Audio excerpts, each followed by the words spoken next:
Get some detail. What are some of these irregularities? Well, so for instance, in the Finance Ministry, the Auditor General talks about the Finance Ministry making payments to service providers outside GIFMIS. Okay? And he would tell you that Regulation 61 of the Public Financial Management Regulation, LI 2378, states that a commitment and payment of covered entities shall be made through the Ghana Integrated Financial Management Information System.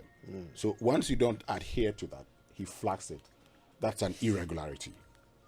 Okay? And the Ministry of Finance would come back later and explain that, all transfers were processed, the total amount of this thing which has been recorded as expenditure, and these payments were made to suppliers from the COVID-19 response account to avoid double counting. But he says, look, you should ensure that every payment that you make to service providers and transfers to MDAs in respect of COVID-19 should be processed and paid through GIFMIS. So in ensuring that you do that, we flag that one and say, this is an irregularity. It did not go according to the laws. Then you also would find out, for instance, that the Ministry of Finance did not make deductions as withholding tax, contrary to the provisions of the law. That's a big one. Yes. And so that's like 1.754 million. So that's an irregularity.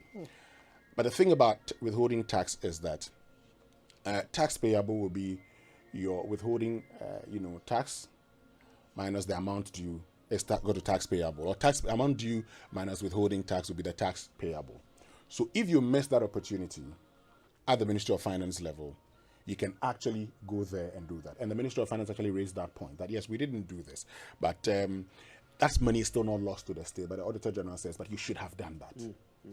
Okay, so this is what is expected of you to do. Okay. This is what the law states, and so you should adhere to the provisions of the law.